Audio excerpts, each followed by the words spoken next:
Welcome to Pilates Teacher's Manual, your guide to becoming a great Pilates teacher. I'm Olivia, and I'll be your host. Join the conversation and the Pilates community on Instagram at Pilates Teacher's Manual, and visit buymeacoffee.com/Olivia Podcasts to support the show. Today's chapter starts now.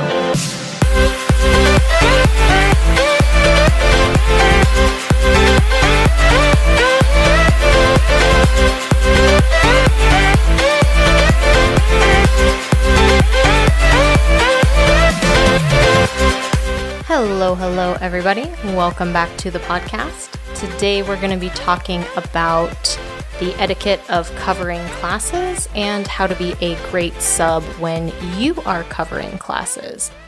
So, I love to put out my recommendations and maybe some tips and tricks for you, but I also recognize that every studio has their own internal protocol and probably has their own systems about how you would request a sub, how you accept someone's sub request, and how to get the name changed on the class schedule and all of that good stuff.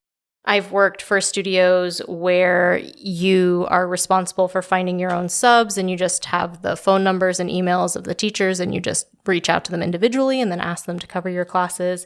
And I've also worked at places that use an app like Our People that lets you put in a formal sub request that the managers can also see, and then you accept sub requests. You can add them to your calendar. The manager changes the schedule. So it can be very hands-on where you're doing it. It can be more hands-off where there's management happening. Some studios have more of a quid pro quo vibe where if someone covers your class, you are expected to cover a block or some of their classes back. I don't love that, especially if you are really busy or you're teaching a lot of classes. It can be difficult to cover someone else's classes back immediately when you're requesting coverage, but some studios do run it like that. Ideally, I think in a perfect universe, you cover classes when you can for other teachers at your studio because we all work together and it's all of our studio. They're all of our clients and we want the studio and our classes to succeed. I would say like an overarching umbrella here is just don't be a jerk about asking for coverage and also for accepting coverage. And that means that don't not cover someone's classes because they can't cover you back. Like if you're able to cover someone's classes and it fits in your schedule and you're not overextending yourself, I think you should cover those classes. Don't say, I can't cover your classes if you can't cover mine, because that's lame. And at the same time as you're covering the classes you can, I also want to make sure that as a teacher, you have healthy boundaries about what coverage you accept.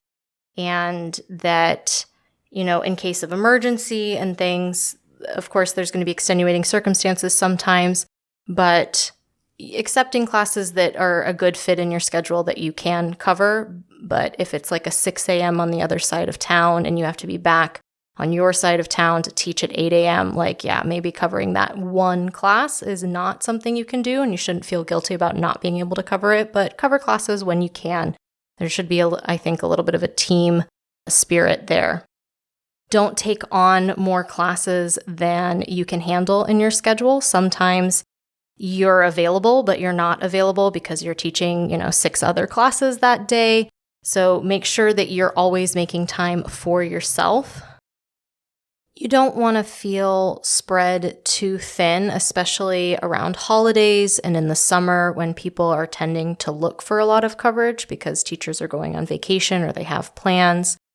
Because you don't want to feel resentful like you're always covering people's classes and no one is ever covering your classes back. Ideally, again, we've got this balance where you're covering when you can and you feel comfortable with your teaching load. Other teachers are covering you when they can, and it all works out. Do let people cover you back because I think, especially when I was getting started and I really felt like, these classes are my classes. And I still feel that way. But I would cover people's classes and they'd say, oh, can I take one of your days? And like I wouldn't have travel plans or I wouldn't be, needing coverage really. Do, if your schedule allows, if your, financials allow, do let people cover you back, even if you don't have plans. Just take a day off, like for yourself. It's kind of actually amazing. I don't want you to feel so tied to your classes, although continuity is great and being reliable is great. It's also great to recharge. So if you do cover someone's class and they can cover you back on another day, like take that day as a mental health day or a little vacation and treat yourself to something nice because, you made up that class or that block of classes when you covered theirs. Another thing that I've learned is that don't put your life on hold because you're going to need to get coverage for your classes. Like if you have an opportunity to take a trip or go to a concert or go to a show, I think you should be able to do that. And I know when we teach group classes, it can be really difficult because it's every Tuesday forever and ever and ever. As long as there are Tuesdays, your class is going to be on the schedule. And it's okay to ask for subs. Of course, we don't want to abuse that and never be there to teach the classes that you teach on a given day.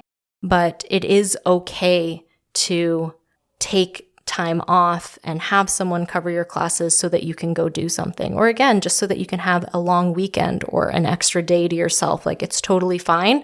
I think as teachers, we can support each other and let each other, do things and not feel bad or feel like, oh, they're a bad teacher for asking for that day off, and not feel like a bad teacher yourself for taking that day off to see a friend, meet your parents, like all of that good stuff. An opinion that I have that might be an unpopular opinion, especially for studio owners, is that, in the case of emergencies, I feel like it should be okay to cancel classes. Life happens sometimes. Things outside of our control happen. Your car breaks down, your kid is sick, your pet's in the hospital, you're in the hospital, or you're just really ill. You wake up and you're like, oh my gosh, I am not in a good place. I shouldn't be teaching. I'm probably contagious. It should be okay to cancel classes. If you've got a planned trip or something, definitely request that coverage in advance. But when these last minute emergencies come up and you're scrambling to get coverage for your class in addition to dealing with whatever this emergency is, it's my opinion that it should be okay to cancel classes.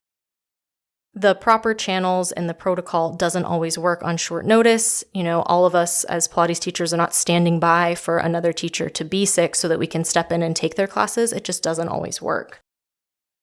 One of the worst experiences I ever had trying to get coverage is I woke up in the morning. Sometimes you wake up and you just feel like trash. And I had a fever and I was nauseous. I was vomiting. I was not in a good place. I definitely didn't want to be teaching.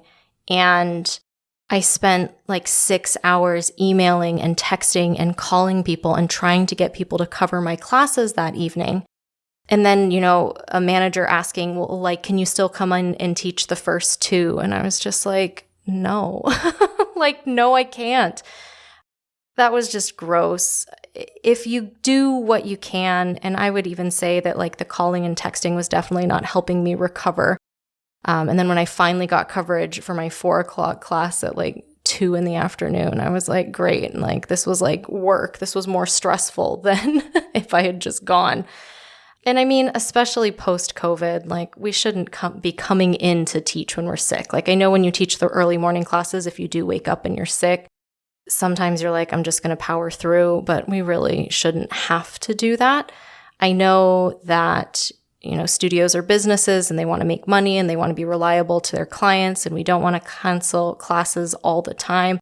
But at the same time, it's Pilates. We can cancel classes. Our clients are going to be okay if we can't get coverage for that class. Coming up after the break, I'm going to share some tips with you about how to be an awesome sub and do a great job when you cover a class for someone else. That's coming up next.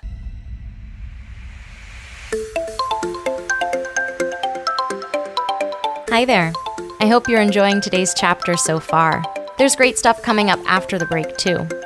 Be sure to subscribe wherever you're listening and visit buymeacoffee.com/Olivia Podcasts to support the show. There you can make a one-time donation or become a member for as little as $5 a month. Membership comes with some awesome perks, including a shout out in the next episode, a monthly newsletter, a monthly Zoom call with me, and more. You can also visit links.oliviabioni.com/affiliates to check out some sweet deals on products I use and love. Now back to the show.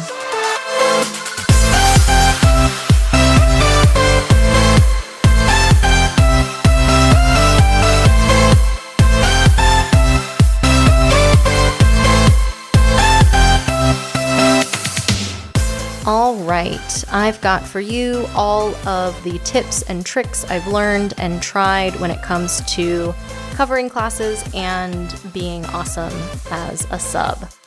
First and foremost, when you accept to cover a class, whether it's through an app or through emailing or texting with another teacher, add that class to your calendar, whatever calendar you use, whether it's a planner, whether it's Google Calendar, add it. And I know that I overplan, so I never want to tell other people that you should also be overplanning, but not only do I add the class that I'm covering to my calendar, I put reminders in my calendar a week out, 2 days out, 1 day out, and then the day of that say, hey, you've got to be in this place that isn't your usual place to teach this class that you don't usually teach. I think when teachers forget about classes and drop the ball, it's not because we are horrible, terrible human beings. It's because we're doing something that's out of our routine. And our routines when we're teaching are already so strange. Like our Mondays might be the same Monday to Monday, but Monday is very different from Tuesday, and Tuesday is very different from Wednesday. So it can be really easy when you're juggling all of those dates and times and clients and studios in your brain. It's easy to forget the ones that are out of the ordinary. So whatever you need to do to make sure that you are going to be there when you said you were going to be there is great. Because it's like the worst feeling in the world to forget that you had something. It's just like, ugh. So whatever we can do to avoid that, awesome.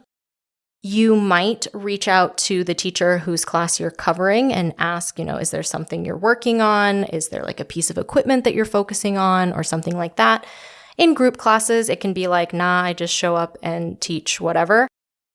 But sometimes there is something, and if you can have a little continuity between you, that's cool.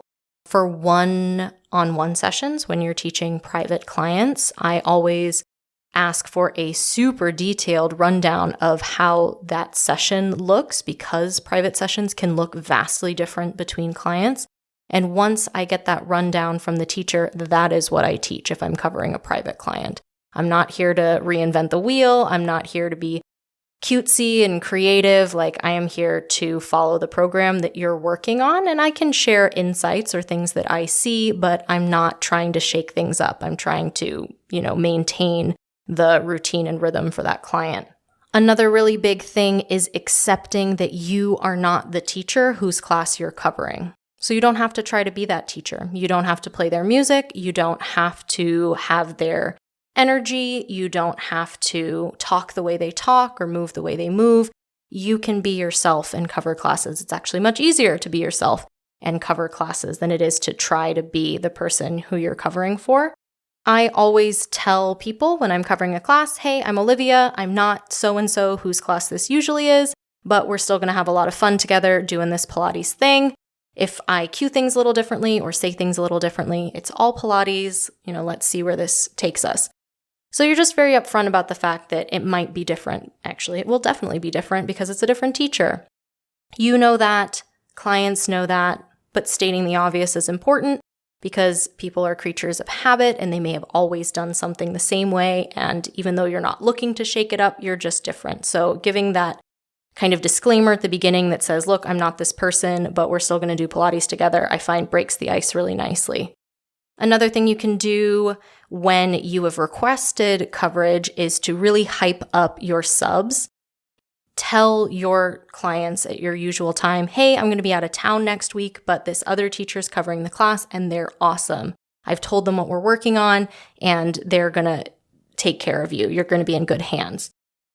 I know that some clients take classes just with specific teachers and they're like, well, I only take so-and-so's class. Like, I get it. I know some clients are like that and you can't make those people happy, but it is actually in the interest of your client's motor learning to learn from different people because teachers have different interests, different perspectives, different ideas about the exercises, and we benefit as movers from all of our teachers' experience.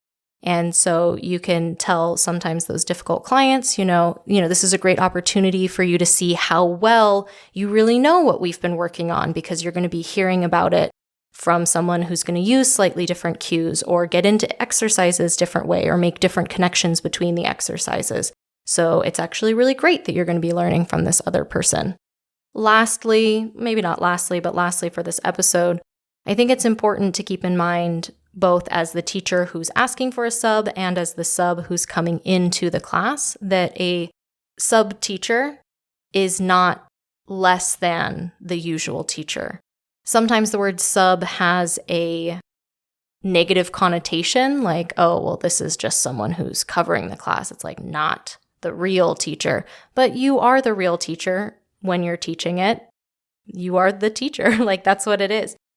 So sometimes I even avoid calling teachers subs. I'll say that they're covering it or they'll be a guest teacher and then it sounds like, ooh, fancy, like a guest star. It's like this class is featuring this other instructor. And just knowing that you are a teacher who's going to need coverage at some point, it doesn't serve us to say nasty things about other teachers. Like we don't want to create this atmosphere of clickiness or I'm better than you, or this teacher's better than this other teacher. They're always just different. Even when I'm teaching someone for the first time and you can tell that like we didn't really connect, like we didn't really vibe or hit it off, I'll still tell them, hey, I'm so glad you came to class today. If you enjoyed the Pilates, but my teaching wasn't really your style, there's so many other awesome teachers here, like try so-and-so's class. They're more like this. And you can let people know that you're not everyone's cup of tea necessarily. And it's very likely that the clients who are in your class, your regulars, they are your cup of tea and you guys are meshing together. But that doesn't mean they aren't going to mesh with other teachers, and especially not the person who's covering the class. The most important thing is that our clients are there and they're moving and they're grooving and they're having a good time, and they can do that with multiple teachers. So we can really lift our teachers up. Also a great opportunity for them to try a different teacher, but at a time that works for them because they come at that time to your class. So only upsides to covering classes as long as you set those boundaries and you make sure that you are protecting your time and your energy, but also helping out and really seeing it as an opportunity for the studio as a whole to grow and to meet some new people who might really love your teaching style and want to take class with you as well when you aren't covering the class at your usual class time or whatever. Really big thank you to all of the supporters on Buy Me a Coffee. I really appreciated hanging out with you, hearing all of your adventures in March. There'll be an April newsletter coming out soon with another opportunity for a round of coffee chats. If you'd like to get in on that, visit that Buy Me a Coffee page, contribute to the project. Not only do you get to be an awesome supporter of the podcast, but you also get to hang out with me and we can talk about all things Pilates. I hope you have a great couple weeks, and I'll talk to you again soon.